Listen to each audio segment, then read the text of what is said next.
Oduu gaddaa. Doktorri kabaja artist Alii Birraa du'aan boqotanii jiru. Gaarri aartii fi qabsoo Oromoo goota 60 oliif ture. Xiyyaan qabsoo Oromoo ganamaa Doktorri kabaja artist Alii Birraa Sadaasa 6 bara 2022tti dachii isiif jecha umrii dargaggummaa irraa hanga jaarrummaatti kenneef, dachii dhaloota irraa hanga du'uutti faarseef, dachii isiif jecha dhala malee hafeef handhuura Oromiyaatti lubbuun isaa dabartee jirti.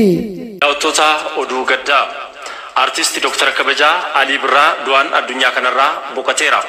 Gaaddisa aartii Oromoo falmaa bilisummaa fi walqixxummaa dhala namaa kan ta'e Dr. Artist Alii Birraa du'aan boqochuun uummata Itoophiyaa maraaf addatti immoo uummata Oromoof gadda ulfaataadha. Alii Birraa guddina aartii Oromoo qofa osoo hin taane kallattii guddina siyaas dinagdee fi hawaasummaa uummata Oromoo akeekuun injifannoo uummanni keenya irra gonfateef nama gumaacha qaalii taasiseera. Gumaacha Dr. Artist Alii Birraa taasisee dhaloonni bara baraan ni yaadatama. Dr. Artist Alii Birraa nama aartiidhaaf amanamee uummataaf jiraate waan ta'eef sirboonni isaa Itoophiyaa biratti jaalala sadarkaa addunyaatti immoo dinqisiifannaa guddaa argachuu danda'anii jiru.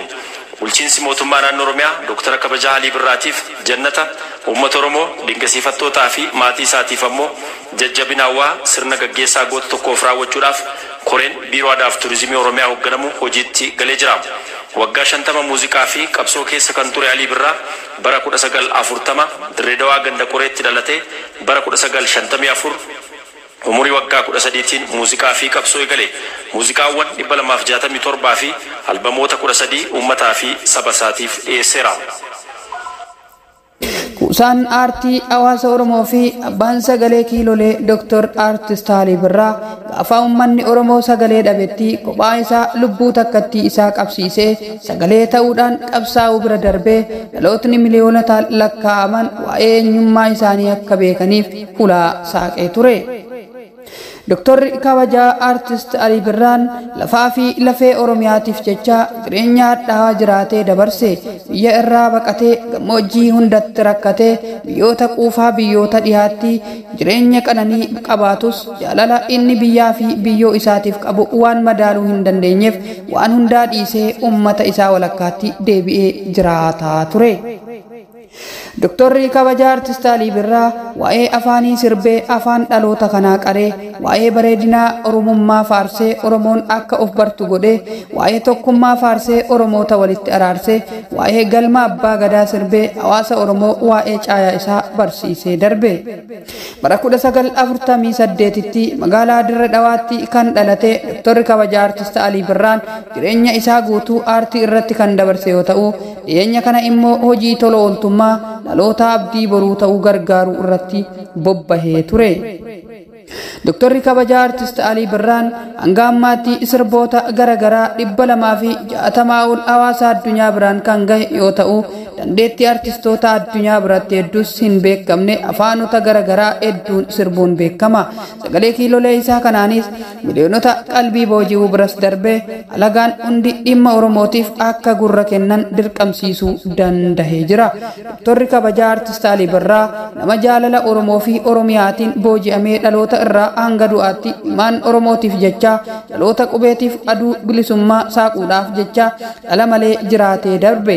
Muummeen aartii fi artistoota Oromoo kun afaan Oromootiin alattis afaanota biroo gara 5 ta'an akka weellisaa ture seenaan isaa ni mul'isa. Doktorri kabajaa Artist Alii Birraa xiyyaa aartii isaatiin waa'ee aadaa, afaan, hawaasummaa, siyaasa, qaroominaa, ispoortii, jaalala, walqixxummaa, barnootaa fi waan hedduu irratti weelluuwwan dhaloota irraa dhalootatti darbanii beekamee jira. Doktorri kabajaa Artist Alii Birraa Oromummaa fi Oromiyaa keessatti dhalatee guddate. Oromoo fi Oromummaaf jecha waan hedduu dhandhame. Biyyaa fi biyyoo isaa irraa ari'amee baqate. Xumura irrattis gara biyyaa fi biyyoo jaalatutti deebi'ee jiraataa ture.